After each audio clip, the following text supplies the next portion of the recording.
말씀과 함께 하루를 시작하길 원하시는 성도 여러분, 안녕하십니까? 오늘 10월 6일 화요일 말씀 묵상 같이 시작하겠습니다. 신명기 17장 14절에서부터 20절까지 말씀이고요.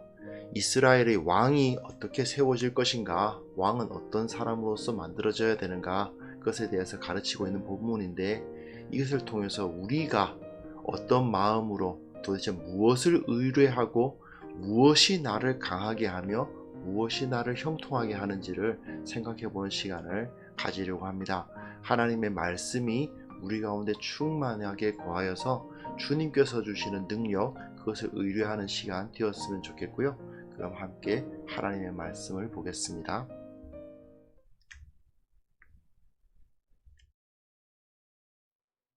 네가 네 하나님 여호와께서 네게 주시는 땅에 이르러 그 땅을 차지하고 거주할 때에 만일 우리도 우리 주위의 모든 민족들 같이 우리 위에 왕을 세워야겠다는 생각이 나거든 반드시 네 하나님 여호와께서 택하신 자를 네 위에 왕으로 세울 것이며 네 위에 왕을 세우려면 네 형제 중에서 한 사람을 할 것이요 네 형제 아닌 타국인을 네 위에 세우지 말 것이며 그는 병마를 많이 두지 말 것이요 병마를 많이 얻으려고 그 백성을 애굽으로 돌아가게 하지 말 것이니 이는 여호와께서 너희에게 이르시기를 너희가 이후에는 그 길로 다시 돌아가지 말 것이라 하셨음이며 그에게 아내를 많이 두어 그의 마음이 미혹되게 하지 말 것이며 자기를 위하여 은금을 많이 쌓지 말 것이니라. 그가 왕위에 오르거든 이 율법서의 등사본을 레위 사람 제사장 앞에서 책에 기록하여 평생에 자기 앞에 두고 읽어 그의 하나님 여호와 경외하기를 배우며 이 율법의 모든 말과 이 규례를 지켜 행할 것이라. 그리하면 그의 마음이 그의 형제 위에 교만하지 아니하고 이 명령에서 떠나 좌로나 우로나 치우치지 아니하리니 이스라엘 중에서 그와 그의 자손이 왕위에 있는 날이 장구하리라.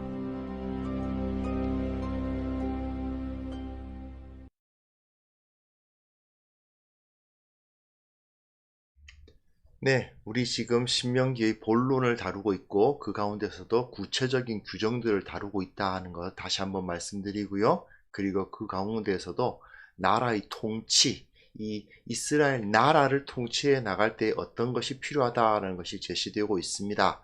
그 가운데서도 이제 오늘은 왕이죠. 전반적인 구조를 봤을 때 재판관과 지도자로 시작해서 선지자로 끝나는 이 나라의 통치와 관련된 규정들 가운데 그 중앙에 위치하고 있는 것이 바로 이 재판장 문제와 왕인데, 이 A, B, C, D, D-, C-, B-, A- 이런 식으로 바뀌지 않습니까? 그래서 이 가운데 부분이 언제나 히브리식 그 서술에서는 중요한 주제를 담거든요. 근데 이렇게 가운데에 두 개의 주제가 함께 있는 것 같다 하는 느낌이 들면 보통은 두 번째 것에 더 힘이 많이 실립니다. 즉, 나라의 통치와 관련된 규정이니까 결국 가장 중요한 사람이 누구겠어요? 왕이거든요. 이스라엘의 왕이 결국 가장 중요한 규정이 되어버립니다. 그러니까 모세도 그것을 인식을 하고 왕에 대한 규정을 이 16장 18절에서부터 18장 22절 나라의 통치와 관련된 규정들을 짤막짤막하게 말하면서도 가장 중요하게 나름대로 힘을 주어서 이제 거의 강조해서 말하고 있다고 보시면 되겠습니다. 자, 그러면 특별히 왕에 대해서 가르치고 있는 것인데, 여기서 14절부터 이 모세가 말하고 있는 것을 보면 왕에 대해서 우리가 어떻게 이스라엘이 어떻게 생각해야 됐던가를 알아볼 수 있어요. 14절에 보시면 내 하나님 여호와께서 내게 주시는 땅에 이르러 그 땅을 차지하고 거주하고 그때에 만일 우리도 우리 주위의 모든 민족들 같이 우리 주위에 왕을 세워야겠다는 생각이 나거든입니다. 이 상당히 중요합니다. 왕이 먼저가 아닙니다. 거기에 사는 주민들이 먼저입니다. 사실 왕정 국가에서 많이 보면은 우선순위가 왕부터입니다. 왕이 있기 때문에 주민들이 있는 것처럼 가르치는 경우가 굉장히 많고 그런 식으로 사고를 합니다. 마치 저 왕의 조상이 주민들을 창조한 것이냐 나타내기도 하죠. 대표적인 것이 뭐 애굽 같은 데서 태양신의 아들인 뭐 바로가 너희들을 다스린다 이런 식이지 않습니까? 그런 모습들이 여기 나타나는데 하나님께서는 정확하게 현실을 바라보고 계시죠. 거기에 사는 사람들이 먼저다. 사는 사람들이 있고 그 가운데 혹시 왕을 세울 일이 생기면입니다. 꼭 왕이 있어야만 하는 건 아니에요. 하지만 왕이 혹시 필요하다고 생각이 되거든 허락은 해 주십니다. 이게 성경에서 상당히 이 왕이라는 것, 우리식으로 말하면 국가입니다. 국가. 국가라는 것이 결국 뭘까요? 공인된 폭력이거든요. 그걸 이해를 하셔야 됩니다. 공인된 폭력이 바로 왕 또는 국가입니다. 그 사람들이 모여서 어떤 한 사람에게 그 폭력을 몰아주는 겁니다. 그래서 그 사람이 그 폭력을 가지고 그곳의 그 질서를 유지하게 하죠. 결국 우리나라에서도 마찬가지 아닙니까? 우리나라를 지키는 군인이라든지 또는 그 치안을 담당하는 경찰이라든지 그들은 결국은 폭력을 가진 사람들이에요. 그런데 그것이 모든 사람들이 주민들에 의해서 맡겨진 폭력이죠. 그러니까 그것을 가지고 혹시 그 가운데 있는 잘못된 사람들 또는 우리를 위협하는 어떤 외부의 공격을 그 폭력으로 막도록 하는 것, 그게 바로 국가거든요. 그리고 이 당시로는 바로 왕이 곧 국가니까 그런 폭력을 모아주는 건데 이 공공의 폭력 이것을 만들어 주는 건데 그런데 그렇게 했을 때에는 15절에 보시면 여호와께서 택하신 자를 네 위에 왕으로 세워야 된다. 너희들 마음대로 제가 좋겠다 그러면 안 된다는 겁니다. 하나님께서 분명히 너희들 위에 왕을 택해 주실 것이다 라고 언급을 해주고 있고 그 다음에 또 왕을 세울 때에는 네 형제 중에 한 사람을 해야 된다. 네 형제가 아닌 타국인이 너희 왕이 되어서는 안 된다라고 말하고 있습니다. 세상에 왕이 어떻게 타국인이 왕이 될 수 있겠어? 라고 생각하시는 분이 있으실지도 모르겠지만 실제로는 역사를 보면 다른 나라 사람이 왕이 되는 경우가 꽤 있습니다. 그런데 하나님께서는 다른 이방인이 이스라엘의 왕이 되는 일은 있어서는 안 된다라고 여기에 명확하게 규정을 하고 계시죠. 사실 성경은요, 이 왕이라는 제도에 대해서 긍정도 부정도 하지 않는다고 표현해도 좋고요.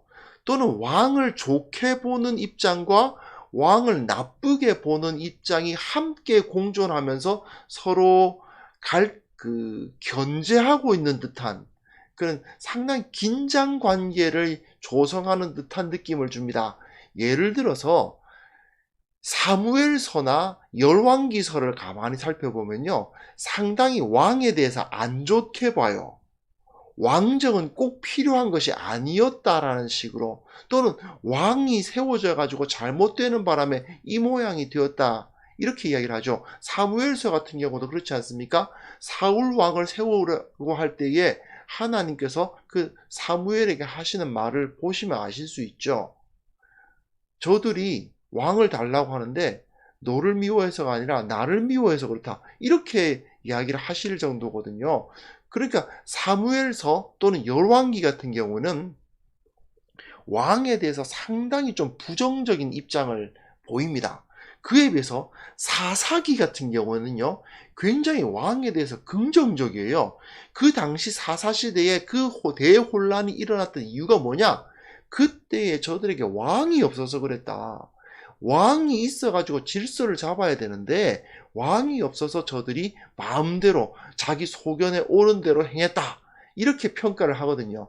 그리고 열왕기와 비슷한 것이 역대기입니다만은 역대기는 상당히 왕정에 대해서 긍정적으로 보죠. 특별히 다윗의 왕권에 대해서 상당히 강하게 긍정적으로 그것이 다시 세워져야 된다는 주장을 하고 있는 걸 보게 됩니다. 그래서 성경은 이 왕권이라는 것에 대해서 긍정도 부정도 하잖아요. 여기서도 마찬가지 아닙니까? 꼭 왕을 세워라가 아니죠. 혹시 왕을 세우게 되거든, 그러니까 허락하는 거지 꼭 왕이 필요하다는 건 아닙니다.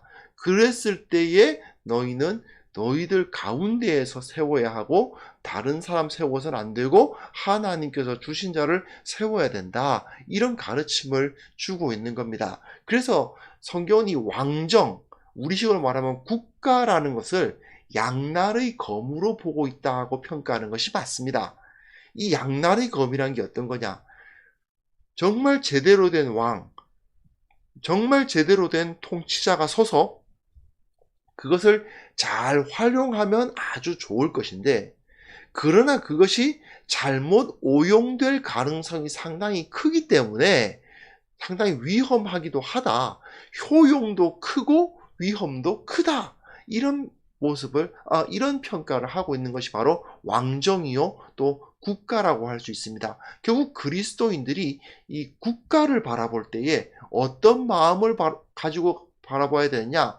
결국 이 세상을 하나님께서 저 국가들에게 권위를 주셔서 이 땅을 다스리게 하셨다는 것을 인정하면서도, 또한 저 국가라는 것이 하나님을 벗어나서 하나님을 믿지 않는 자들의 그 이익을 대변하는, 결국 하나님으로부터 등을 돌리게 되는 결과를 가져올 수도 있다는 것을 우리는 늘 경계해야 되는 거죠. 결국 그리스도인들은 대한민국 국민이기 이전에 하나님 나라 백성이거든요. 하나님 나라 백성으로서 또한 대한민국 국민인데, 그럼 이 대한민국이라는 나라를 어떻게 바라봐야 될 것이냐? 무조건 애국해야 된다, 그건 아니에요. 그러니까 무조건이란 말이죠. 애국을 해야 됩니다. 그 나라를 사랑해야 되는 것이 맞습니다. 그러나 무조건 사랑하고 무조건 그 통치자 말에 무조건 따라야 되느냐? 꼭 그런 것만은 아니라는 거죠. 그렇다고 해서 통치자의 말에 무조건 비토하고 저들에게 대해서 막 저항해야만 되느냐? 그것도 아닙니다. 결국 중요한 건 무엇이냐? 하나님의 뜻에 의해서 저들이 세워졌는가? 그리고 하나님의 뜻에 맞는 정책을 펼치고 있는가? 이런 것을 늘 관심을 가져야 된다는 거죠. 일단 이것을 우리가 생각해 볼 수 있었고요. 다음 본문 보시면요. 이제 왕에게 주어지는 법칙이 나오게 되는데, 뭐냐 하면 세 가지를 해서는 안 된다고 되어 있어요. 하나는 뭐냐면 병마를 많이 두지 말아야 되고, 그 병마를 많이 얻으려고 그 백성을 애굽으로 돌아가게 하지 말 것이냐. 왜냐하면 애굽이 이제 그 말들 많이 키우고 그런 것도 있고, 또한 백성들이 그 병마를 많이 얻으려고 하다 보면 결국은 죄악으로 돌아간다는 의미도 되죠. 즉, 그 군사력을 의지해서는 안 된다는 것입니다. 첫째는 그거고요.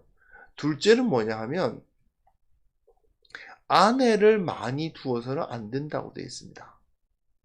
아내를 많이 두어서는 안 된다는 말은 막 허랑방탕하게 살아서는 안 된다는 뜻이라기보다는 다른 나라와 정략 결혼을 많이 해가지고 외교에 관심을 두는 걸 의미합니다. 그런데 그 외교를 하나님의 방식으로 외교를 하는 게 아니라 정략 결혼 같은 걸 통해 가지고 이제 외교를 하는 거죠. 이걸 그 당시에 그 하렘이라고 합니다. 하렘이란 게 뭐냐면 그 왕궁의 하렘이라는 그 건물 이런 게 있어요. 하렘 지역이 있어요. 그래서 그곳에 그 여러 나라로부터 왕과 결혼한 여러 여인들이 거기 와서 삽니다. 근데 그 여자 한 명만, 공주죠. 공주 한 명만 와서 사느냐? 그게 아니죠. 공주 시중 드는 사람들이 다 몰려와가지고 거기서 살게 됩니다. 상당히 크고 넓은 지역이 하렘으로 형성되는 거죠. 근데 그 하렘이 결국 어떤 곳입니까? 정치적 암투가 이제 막 벌어지는 그런 것이 바로 하렘이 되죠.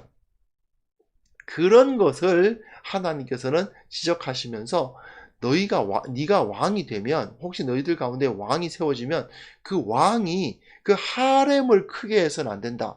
많은 여인들을 막 부어가지고 여러 나라랑 평화를 유지해야겠답시고 정략 결혼을 맺어가지고 이렇게 막 그렇게 해놓으면 그곳에서 어떤 일이 벌어진다는 겁니까? 그야말로 타락이, 영적 타락과 정치적 타락과 도덕적 타락이 일어나게 되어 있다는 거죠. 그리고 자기를 위하여 은금을 많이 쌓지 말 것이니라 되어 있거든요. 결국 경제력입니다. 근데 앞에서 말한 이 병마를 많이 두는 것, 즉 그 군사력을 강하게 하는 것이나 또는 아내를 많이 두는 것, 외교를 능하게 하는 것이나 다 이 은금과 관련되어 있죠. 돈 없으면 어떻게 군대를 유지하겠습니까? 그리고요, 돈 없는 나라와 누가 정략 결혼을 맺어가지고 자기 딸 줘가지고 평화를 맺으려고 하겠습니까? 그러니 당연히 은금을 많이 두는 것이 이 두 가지를 다 연결시키는 그런 것이죠. 결국은 백성들이 그 병마를 많이 만들기 위해서 그냥 저기 애굽에 가가지고 말을 사고 오고 이런 일을 해야 된다든지, 아니면 아내를 많이 둬가지고 막 그 외교를 해가지고 자기를 번영하게 한다든지, 이런 걸 통해서 결국은 뭐 닭이 먼저냐 달걀이 먼저냐인데, 결국 그걸 가지고 추구하는 건 은금을 많이 쌓는 거죠. 은금을 많이 쌓아서 군대를 일으키고 그 군대를 강하게 해서 은금을 많이 쌓고 이렇게 뱅뱅 돌아가는 거 아니겠습니까? 결국은 모든 나라는 다 그거죠. 부국강병. 그죠? 부국강병이 목표다라는 거 아닙니까? 가끔 교회도 부국강병해야 된다는 식으로 말씀하시는 분도 계신데, 그러나 여기 정확하게 나와 있죠. 나라를 다스리는 왕이 부국강병이라는 것을 추구할 것이 아니라는 것입니다. 그게 아니고 오히려 하나님의 말씀을 따라야 된다는 거예요. 그 이후에 보시면 나오는데, 그가 왕위에 오르거든 이 율법서의 등사본을 레위 사람 제사장 앞에서 책에 기록하여 평생에 자기 옆에 두고 읽어 그 하나님 여호와 경외하기를 배우며 이 율법의 모든 말과 이 규례를 지켜 행해야 한다. 이렇게 가르치고 있습니다. 이스라엘의 왕은 부국강병을 위해서 노력해서는 안 된다는 말입니다. 교회를 다스리는 사람도 마찬가지라는 거죠. 교회를 부유하게 하고 교회에 사람이 많게 하기 위해서 노력해서는 사실 안 되는 거고, 이 나라도 마찬가지인 겁니다. 물론 우리가 살고 있는 이 나라는 세속적인 나라이고 하나님의 나라, 하나님을 믿는 종교적인 나라가 아니기 때문에 대한민국이 부국강병을 추구해서 안 된다는 식으로 말을 했을 때 참 씨알이 먹히지 않을 것 같긴 합니다. 그러나 우리는 이 사실을 알아야 해요.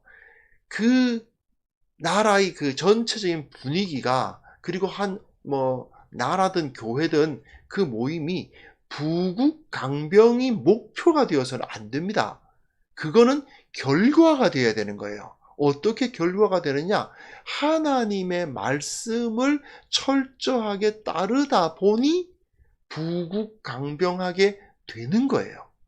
이게 굉장히 중요합니다. 내 개인도 마찬가지입니다. 내가 돈을 많이 벌기 위해서, 더 큰 힘을 갖기 위해서 노력하는 것이 아니고, 하나님의 말씀을 어떻게든 따르고 말씀대로 순종하면서 살아가려고 노력하다 보니까 부유해지고, 주님을 섬기려다 보니까 강해지고, 주님만 뒤따라가다 보니까 번영하게 되는 거, 그게 바로 하나님의 법칙입니다. 이스라엘이 그 길을 걸어야 된다는 거예요. 그렇지 않고 자기 힘으로 부국강병을 추구하려다 보면 결국은 망한다는 겁니다. 이게 바로 모세가, 또는 모세뿐만이 아니고 모든 성경이 가르치는 바죠. 사실 이 말씀은 여호수아 1장에도 잘 나와 있습니다. 여호수아 보시면요, 여호수아가 뭐 한 사람입니까? 가나안 땅에 쳐들어간 전쟁을 한 사람이죠. 그런데 전쟁을 하는 사람에게 좀 더 많은 군사를 확보하라든지 전술을 익히라든지 또는 군사 훈련을 시키라든지 아니면 강한 무기를 마련하라든지 그런 이야기는 하나도 없고 그냥 마음 단단하게 먹고 종 모세가 내게 명령한 그 율법을 다 지켜 행해라고 되어 있습니다. 그런데 율법을 창세기부터 신명기까지 한번 살펴보십시오.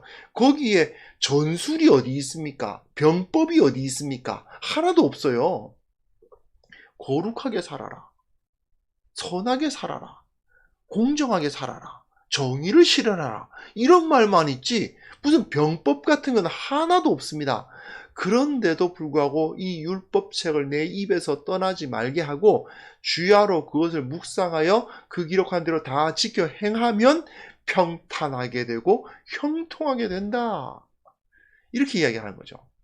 말하자면 내가 부국 강병, 돈이 많아지고 힘이 세지기 위해서 노력하는 것이 아니라 하나님의 말씀에 충실하게 살려고 최선을 다하다 보면 하나님께서 그들을 평탄하게 하고 형통하게 하실 것이며 부하게 하시고 강하게 하실 것이다 라고 약속을 하고 있는 것입니다.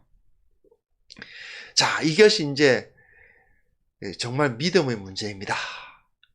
지금 이 이스라엘에게 하신 하나님의 말씀이 지금 21세기를 살아가는 우리들에게도 유효하다 또는 유효하지 않다라고 판단하는 것.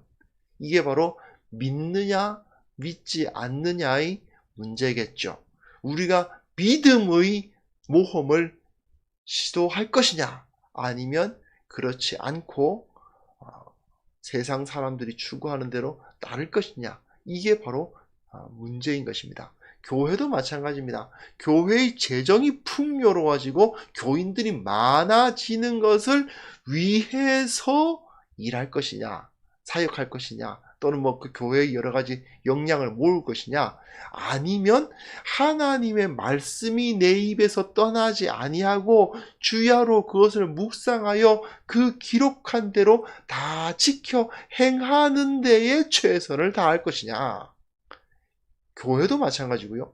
개인도 마찬가지입니다. 내 개인이 하나님의 말씀에 순종하는 삶을 살려고 노력할 것이냐 아니면 나의 부함과 강함을 추구하며 살아갈 것이냐 이게 문제인 겁니다. 하나님께서 약속하신 것은 네가 세상의 부와 강함을 추구하면 잠깐 그것을 누릴 수 있을지는 모르나 열심히 노력해서 그것을 얻을 수 있을지는 모르나 그 때문에 많은 비용을 지불해야 될 것이며 결국은 잃어버리게 될 것이고 좌절하게 될 것이다.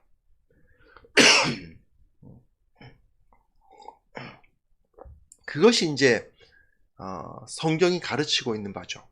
그에 비해서 하나님을 의뢰하고 말씀을 따르고 그 말씀에 순종하는 데 최선을 다하면 너는 분명히 하나님의 평탄하게 하심과 형통하게 하심을 누리게 될 것이다. 어느 것을 선택하시겠습니까? 예, 이거 굉장히 사실은요 쉽지 않은 문제라는 걸 저도 목사지만 늘 말씀 갖고 한다고 하는 목사지만 사실 쉽지 않다는 거 압니다. 교회 일을 할 때도 마찬가지예요. 교인을 어떻게 하면 모을 것인가에 집중해서 사역하고 싶게 만들고 어떻게 하면 재정을 확보할 것인가에 집중해야 되는 그런 느낌을 받기도 하거든요. 하지만 우리에게 있어서 가장 중요한 것은 그것이 아니라 하나님의 말씀에 어떻게 순종하고 순복할 것인가에 있다는 사실, 이것을 꼭 기억할 수 있었으면 좋겠습니다. 이 믿음의 훈련을 한번, 이 믿음의 모험에 한번 우리가 도전해보면 어떨까 생각이 듭니다. 말씀 따라서 살았더니 주님께서 채워주셨고, 말씀 순종하려고 노력하면서 살았더니 하나님께서 나를 부하게 하셨고, 하나님께서 명령하신 대로 따랐더니 나를 강하게 하셨다. 이런 고백을 할 수 있는 자들이 되게 하여 주옵소서. 내가 이 간증을 하는 자가 되게 하여 주옵소서. 우리의 기도가 되었으면 좋겠습니다. 이 시간 함께 기도했으면 좋겠습니다.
하나님 아버지, 그렇습니다. 이 세상의 힘과 세상의 인간관계와 세상의 재물을 추구하면서 그것이 나를 풍요롭게 하고 그것이 나를 번영하게 하고 그것이 나를 강하게 할 것이라 생각하는 우리의 어리석음을 내려놓게 하여 주옵소서.